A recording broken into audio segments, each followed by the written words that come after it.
It was work, hauling rock, hauling coal for the railroad men. And I got my license when I was 14, and I started doing a man's work. Never did have much education. I educated myself. I worked all my life. Started when I quit school when I was 14. No education, no trade. I mean, that's a pretty pitiful scenario, I'll tell you. I work with people that been to college all over the country, with Erie Insurance and another insurance company, Paul Revere for Boston. I was one of their top agents out of Richmond. When I went to Richmond to the Bureau of Insurance about 25 years ago, or 30, whatever, it was 4 other agents with me. I drove, and they all had college degrees. I didn't have a high school education. I made the highest score of everybody in the car. Highest score.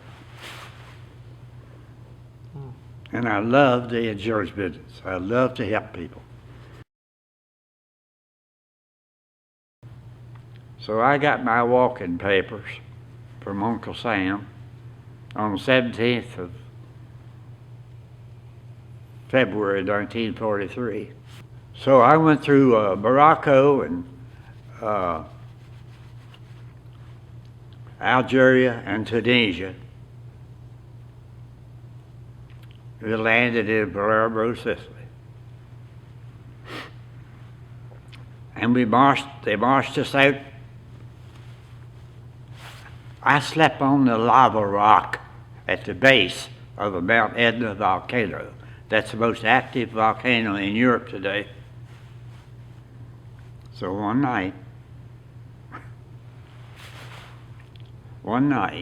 I said, well, we had tents with an inside thing because of malaria, and I said, I think I'll write a note to my mom.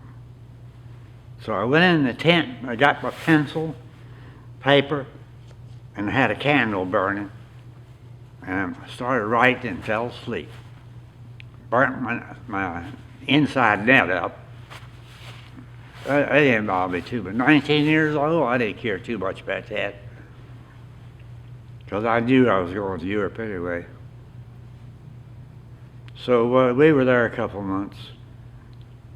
We trained half a day and swimming in beautiful Mediterranean Sea half a day.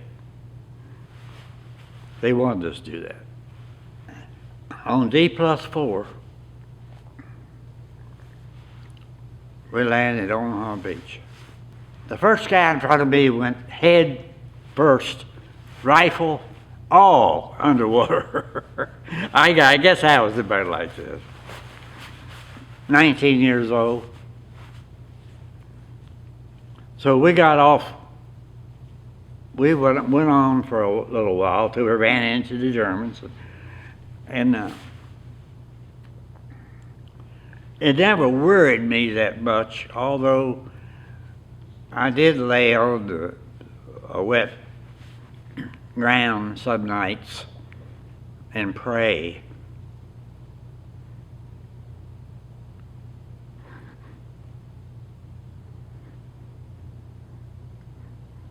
That I could see elk. We were headed towards St. James and St. Lo.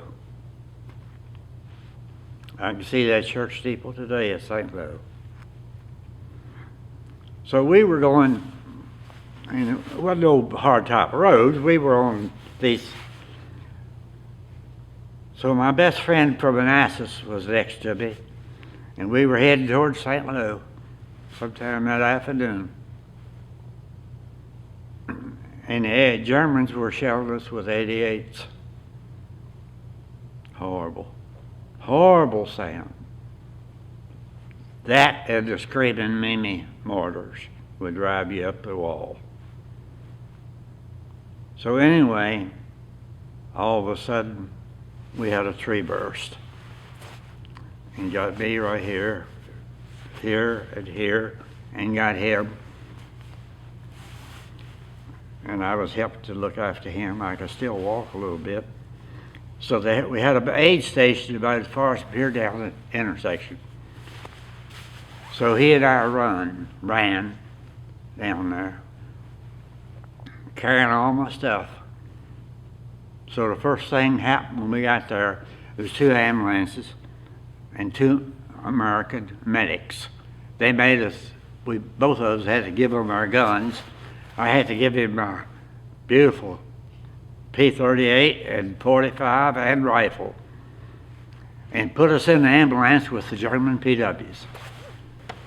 So after a little bit, got back there, I couldn't walk. That was it. He said, well, I hate to tell you, but you're going back to England. I said, well, that's good. I'm hungry for fish and chips. So put us on the hospital ship. Put a penicillin IV here and left it. I had to have penicillin every 4 hours. And so I got in the hospital there about a month. They operated on me. And I got up about 1 o'clock, and what do you think? Malaria fever hit me from Africa. At night I had 5 blankets on me, a hot water bottle under each foot, heel, and a nurse. 105.2 temperature. And they worked on that for a while, and if that wasn't enough, I got the scabies. They had to put me into a bathtub. I was telling one of my doctors in Rockingham County about that a few years ago. He said, well, Pete, they don't do that anymore. And they had to put that stuff all over me. Dr. Hearn says, well, they do that, but shot down. Well, I was there 3 months. I tell you the truth, I guess it was crazy, but I wasn't too concerned one way or another. I really wasn't. I wasn't that brave. I'd been shot. I'd been in combat. I'd captured 3 or 4 German soldiers. I wanted to see Elton. But most of my time was overseas. I was overseas almost 3 years. 8 different countries. I had a gabardine shirt that I really liked. I needed it altered. This one guy said, I knew who would do it. This was in Ludwigsburg, pretty good-sized place. So 2 or 3 of us that night decided to go. We was going over to see Bill. He was sort of a tailor in the dark. We got over there, and I showed him my shirt.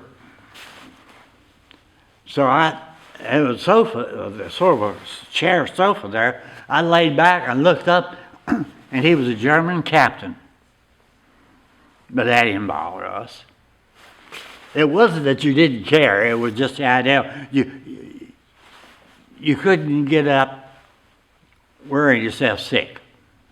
Germans had that down, and they were good people. Germans, I still like Germany. I tell you, I like it.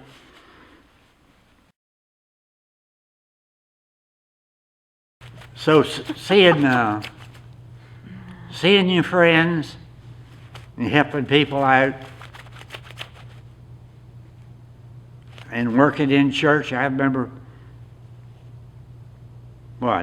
35 years ago, right, maybe underneath us here, we were down there digging. I guess it was coming into church to see it, was seeing a full church and not room enough for people to sit. You'd have to put up a chair or extra pew or something. And I guess the homecomings was one of the best times. But sometime after Ron Davison left here, and I can't remember the year exactly, we got so many people in one service, we had to go to 2 services. And for about 8, 9, 10 years, I made 2 services this church every Sunday. It was longer than that. Longer than that. Oh, Lance, yes. I was a head usher. I made 2 services every Sunday.